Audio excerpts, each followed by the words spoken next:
Manchester City have not been at their best whatsoever this season. At the time of recording, Manchester City have only won one of their last 6 games, which is unheard of for a Pep Guardiola team, and it's actually unheard of for a Manchester City team, the one that won the treble last season, the Centurion, the 98-point team. It's unheard of for them. And if their form continues, they will finish on 76 points, which is the worst they've ever finished under Pep Guardiola. And one step further, it will be the worst record of Pep Guardiola's career. Something needs to be changed and something needs to be fixed. Well, fortunately for you guys, I've actually gone through a lot of City's past games to compile this video for you, which makes me super confident to tell you what is going on at Manchester City and what Pep Guardiola can do to change it. So in this video, we'll talk about the issues that Manchester City are currently facing, what Pep Guardiola can do internally to change the situation at Manchester City, and I'll also recommend 2 or 3 transfers that you guys might not even know of as well. So I recommend you getting something to eat, something to drink, putting this on TV and relaxing, because this is how to fix Manchester City.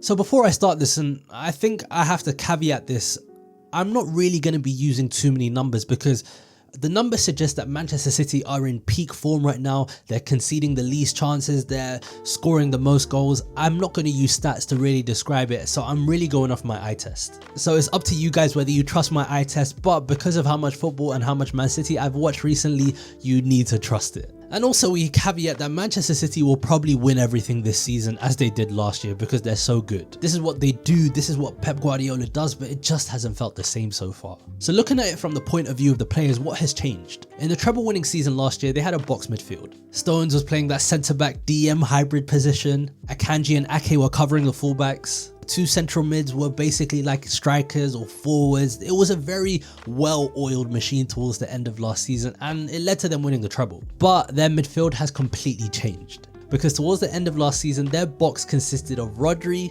John Stones, Gundogan and Kevin De Bruyne. We'll touch on Kevin De Bruyne a bit later on in this video, but Gundogan has been a huge miss for Manchester City so far. I like to call Gundogan a chameleon because he fits every situation the game state needs of him. You need a controlling, passing, defensive midfielder, Gundogan's your man. You need an all-action box-to-box midfielder controlling and dictating the tempo of the game, Gundogan's your man. You need someone to chip in with important goals regularly, Gundogan is your man. So in the use of a midfielder, Gundogan covers 2 people in taking all the best from Julian Alvarez, but taking all the best from Rico Lewis as well. And we also touched on Haaland last season, who was getting goals and goals and goals. He broke every single record possible. That was their team last year, but it's not the same this year. Gundogan's gone. Kevin De Bruyne and John Stones have been injured so far this season. Grealish has been displaced by Jeremy Doku. Clearly shows already a big part of last season's team is unavailable to play at the level that they were last season, or they're just unavailable. And coming into the team to replace them, we've seen Kyle Walker, Gvardiol, Alvarez. So automatically we're seeing teething problems because all these players need to integrate themselves into their team. And what I've seen so far from Pep Guardiola in his use of his players is that he sees these players as a like for like. Stones has only started 4 Premier League games this season and his role has been replaced by Akanji and Rico Lewis. Kevin De Bruyne has been injured for months now, and Alvarez is seen as the Kevin De Bruyne replacement for Pep Guardiola. And for Gundo in this system, it's Kovacic, it's Foden, it's Mateus Nunes. There's just too many changes and too many different profiles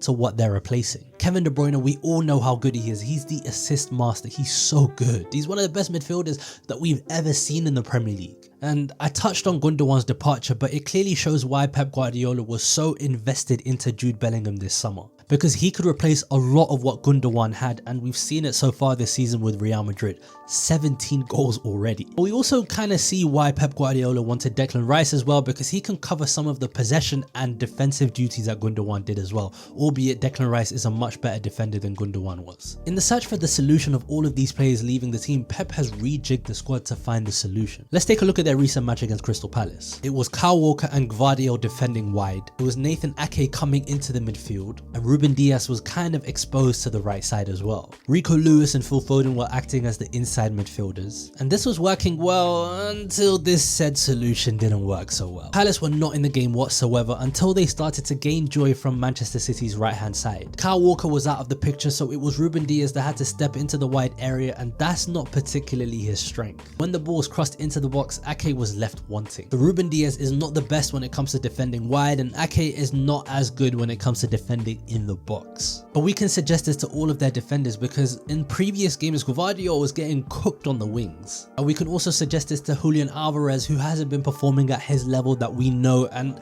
that got him to 9th in the Ballon d'Or last season as well. These players haven't been performing at the level that they were last season. Perhaps it's due to mental fatigue, complacency, form dropping. It happens. Although the stats don't really suggest this, and as I mentioned, I'm coming back to my eye test, they haven't really been keeping the ball in the way that they were last season because the players that have come into the team are quite vertical in their nature. We talk about the likes of Doku, we talk about the likes of Foden, Alvarez as well. They're not particularly side to side passes, everything with them is going forward and attacking. So they're missing a kind of metronome, a passing style of midfielder in the team because they're not taking care of the ball as they were last season. In the past, we see Manchester City run into the corner, we don't really see it right now. And we saw it again against Palace because before Crystal Palace's penalty, it was Foden dribbling into dangerous areas and losing the ball in midfield. So this leads to an even bigger problem. Why is Pep not maximizing his players well enough so far? It sounds counterintuitive, and this video was based on feeling and emotion when I watched City, but it kind of feels like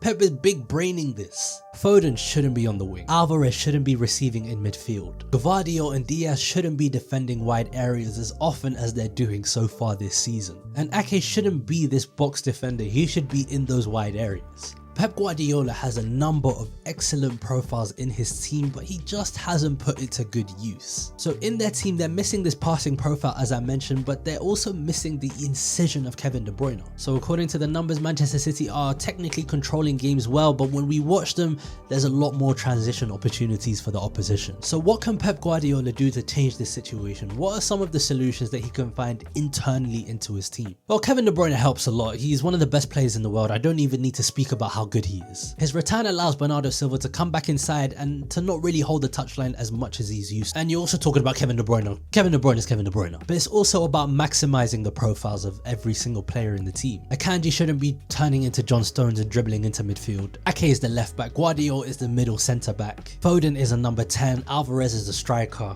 I feel like I'm sounding too basic, but when I speak to other Manchester City fans, including Aaron_NT on Twitter, he's been talking about it for so long. Pep Guardiola is not maximizing this team well enough yet.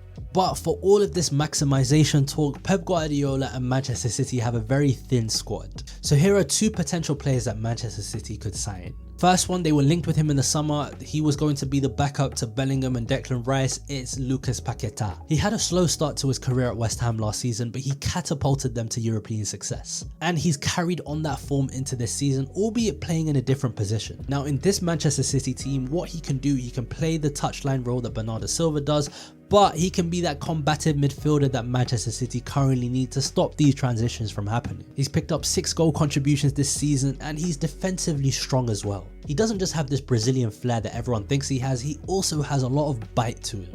And he can also provide a strong left-footed presence in that midfield as well. But the second player I suggest is Max Vifa. As we all know, the absence of Rodri has cost Manchester City dearly. They've got Calvin Phillips, but he's a double pivot player and he's not good enough to really counter all that space to defend. So Max Vifa is a 24-year-old defensive midfielder from Feyenoord. I don't need to say much about him, but just look how long his legs are. Pause. Look, honestly, take me seriously. Look how strong those legs look, which means that he's super aggressive and he's so responsive in these duels as well. But he can also combine this with what Rodri's so good at as well. Because according to FBref, Vifa ranks in high percentiles for touches and attempted passes as well. But he can also chip in when goals are needed as well, and is so helpful when Rodri needs a rest. I've also looked at additional profiles like Jeremy Frimpong, who can really play high and wide to give Bernardo Silva the opportunity to come back inside. But all in all, City do need to fix up. The numbers don't suggest it, but the eyes, they don't lie, brother. The eyes, Chico. They never lie. So that's kind of how I would look at fixing this Manchester City team. But of course, Man City fans, have faith in Guardiola. He's gonna come good. And as I mentioned, I'm not a coach, I'm not anything. It's just something that I've seen and it's something that I can pass on to you guys as well. So I hope you enjoyed that video. Let me know down below if there's any other teams you want me to cover. And yeah, that's basically it.